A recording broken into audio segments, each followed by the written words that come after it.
देखो, सबसे पहली बात हमारी कमजोरी क्या है?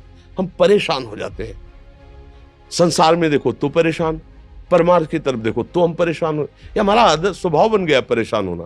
थोड़ा सा धैर्यवान बनो, गंभीर बनो। कोई इस भारी से भारी विपत्ति में परेशानी स्वीकार करके विपत्ति से थोड़ी निकला जाता। सुलझो, ठीक है, ये विपत्ति आई, समस्या आई, इसका समाधान होगा। ऐसा थोड़ी कि हमें नष्ट कर देगी। अगर अभी हमारी बड़ी हानि हो जाती है, हम कल इससे बड़ा लाभ प्राप्त कर सकते हैं। हमको एकदम बिल्कुल गंभीर रहना है, इतने कमजोर नहीं बन जाना।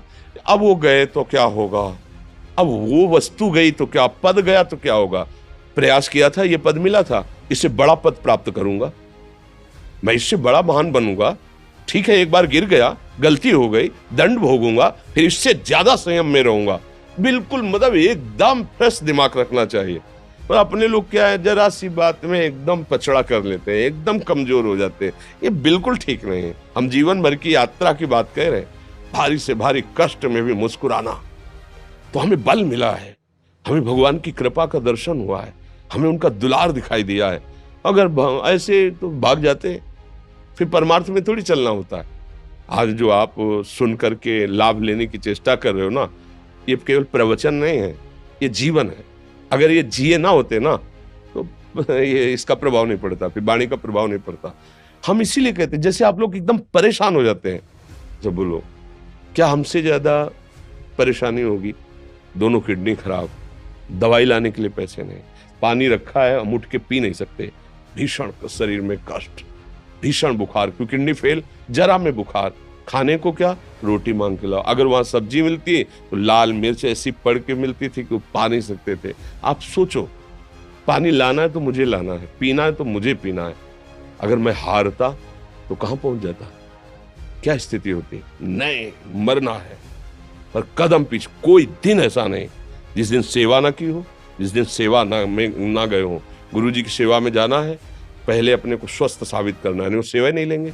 तुम बीमार हो, तुम कष्ट में हो, ऐसे उनकी दृष्टि परेशान थे, उनकी सेवा की, आके लेट गए। फिर हिम्मत की, अपनी श्री जी की सेवा की, मधुकरी नहीं गए, 3-3 4-4 दिन भोजन नहीं गए, पर सेवा नहीं छोड़ा, दिनचर्या नहीं छोड़ी।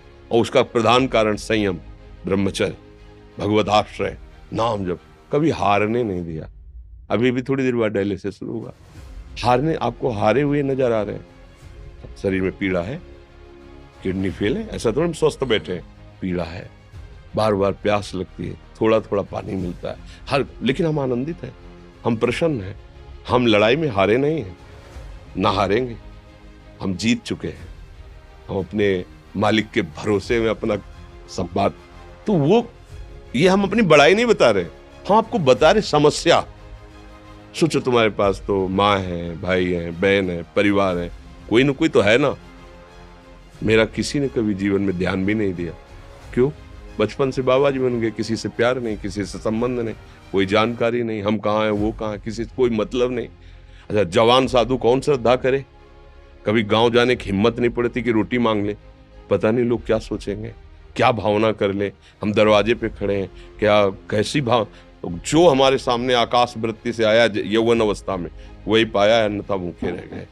जब हम हर समय अपने को विवेक के द्वारा सावधान रखे, तो हम कभी निराश नहीं हुए, कभी उदास नहीं हुए, कभी ऐसा नहीं लगा कि यार हम दुखी, कभी नहीं लगा। उसी का फल है कि उस सुख का संकेत मिल गया जहां दुख की निशानी भी नहीं है।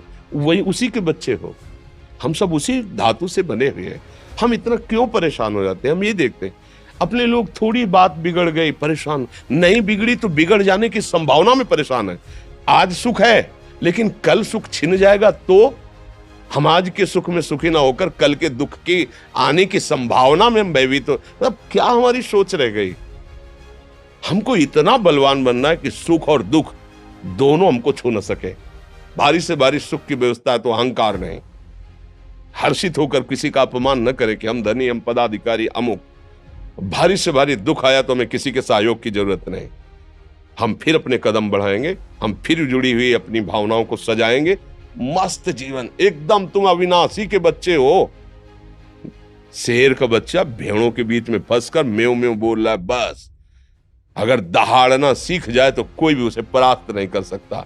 ऐसे भगवद अंश, तू प्रपंच में फंसकर अपने को इतना दीन क्यों देख रहा है? तू ऐसा है कि भगवान के दिव्यास्त्र में भी ताकत नहीं तेरे को मार सके। तू अविनाशी का अविनाशी बच्चा है, विनाशी भोगों को, विनाशी शरीर को मैं मान के इतना भयभीत, इतना दुख ठीक नहीं। ये सबके लिए, केवल एक के लिए नहीं। आप समझो, आप लोग सोचते हैं हम गृहस्थ होकर भला ऐसी स्थिति कैसे। जनक जी सुखदेव जी के गुरु हैं और राजा हैं, महल है, रानियां हैं, नौकर है, चाकर। क्या सुखदेव जी जिनके शरीर में लंगोटी भी नहीं है, दिगंबर, परमहंस के गुरु हैं जनक जी जो राजा हैं। समझो आप ऐसा ना सोचे कि हम नौकरी कर रहे हैं, हम संसार में, हम गृहस्थ हैं, हम आध्यात्मिक की ऊंचाई पर नहीं चढ़ सकते। नहीं, आप एक सरकारी नौकरी या आप किसानी या व्यापार करते हुए आप एक अध्यात्म की ऊंचाई में चढ़ सकते हैं। और अध्यात्म ही है जो तुम्हें इस माया के दुख सुख से ऊपर उठा सकता है। दूसरा, चाहे जितनी संपत्ति आ जाए, आप सुखी नहीं हो सकते। सब देख लो, आंख खोल के देख लो, अध्यात्म ही है जो तुम्हें हर कष्ट सहकर मुस्कुराकर जीने का रास्ता बता देगा कि आप आनंदित हो जाओगे। कुछ नहीं बिगड़ा। अध्यात्म है तो कुछ नहीं बिगड़ा, अध्यात्म नहीं है तो कुछ नहीं बना, कुछ हाथ नहीं लगने वाला।